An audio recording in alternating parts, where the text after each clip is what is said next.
নমস্কার, কেমন আছেন সবাই? কুকুই ঝুমাতে সবাইকে স্বাগত। আবার একটা রেসিপি শেয়ার করছি, একদম নিরামিষ।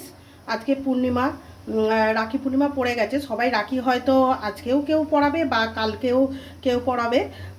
আমার পরিবারে সকল ভাইদের রাখি পূর্ণিমার সব শুভেচ্ছা রইল।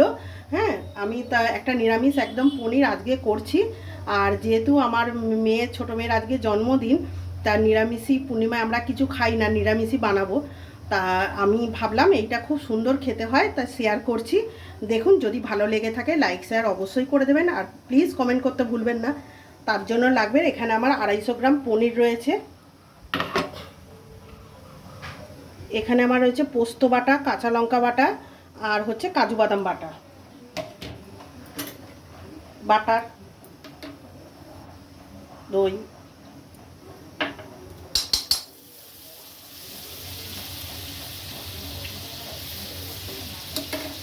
আমি দিয়ে পনিরগুলো ভালো করে ফ্রাই করে নেব। চলো ফ্রাই করে দেখাচ্ছি। দেখো ভালো করে ফ্রাই হয়ে গেছে, এবার আমি তুলে নিচ্ছি। এটা ট্রাই করে দেখতে পারো, এটা খেতে খুব সুন্দর হয়। ভাত দিয়েও ভালো লাগে, কিন্তু লুচি, পরোটা, রুটির সাথে বেশি ভালো লাগে।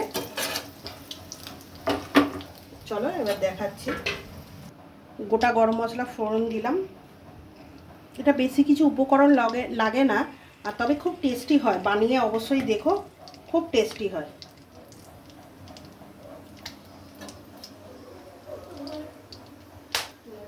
এবার আমি সব এই যে কাজু বাদাম বাটা, কাঁচা লঙ্কা বাটা, পোস্ত বাটাটা আমি একসাথে দিয়ে দেবো।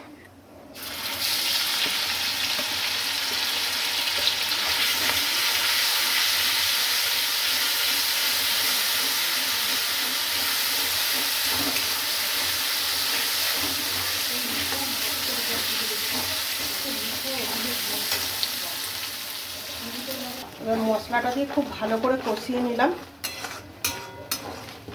যেহেতু কাজু বাদাম আছে, লেগে যাবে, একটু কষাতে হবে।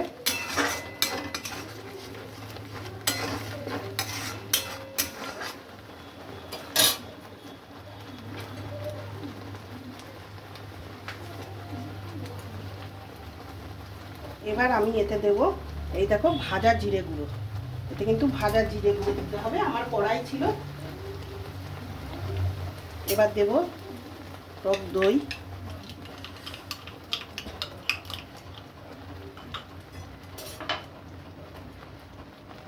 চিনি,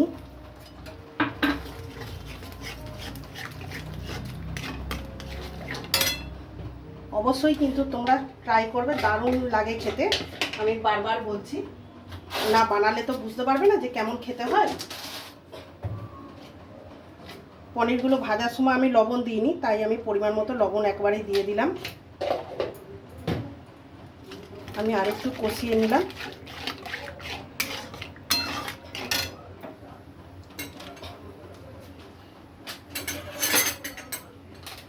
এবার আমি এতে একটু চিলি ফ্লেক্স দিয়ে দিচ্ছি, ব্যাস। আর কিছুই উপকরণ লাগবে না।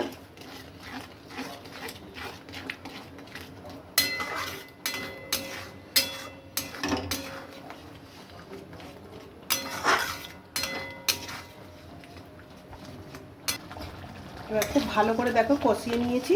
এবার আমি যেরকম তোমরা গ্রেভিটা রাখবে আর কি, সেরকম জলটা দেবে। এবার আমি পনিরগুলো দিয়ে দিলাম। আবার বলছি, অবশ্যই বানাবে, খুব টেস্টি হয় খেতে।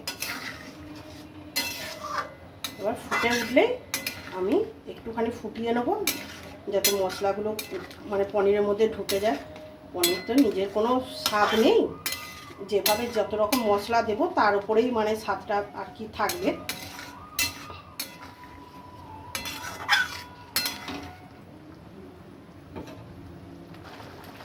এবার দেখো হয়ে গেছে। আমি একটু গ্রেভি রাখবো আর কি। অল্প করে একটু গরম মশলা গুঁড়ো দিয়ে দিলাম, আর একটা কাঁচা লঙ্কা দিয়ে দিলাম, ব্যাস। একদম পনিরটা আমার রেডি। দারুণ লাগে, একবার বানিয়ে দেখো। একদম সিম্পল, চটজলদি হয়ে যাবে। মানে কোনো যদি গেস্ট আসে, এইভাবে একবার বানিয়ে রুটি, নান বা পরোটার সাথে সার্ভ করবে, দেখবে তোমার নাম নেবেই। আর এত তাড়াতাড়ি মানে বাড়িতে যদি পনির অ্যাভেলেবেল থাকে তোমরা বানিয়ে দেখতে পারো, সত্যি ভালো হয়। আর একদম কোনো মানে নিরামিষ যারা খাবে তাদের তো ভালো লাগবেই। চলো সার্ভ করে দেখাচ্ছি। হয়ে গেছে, আমি গ্যাস অফ করে দিলাম।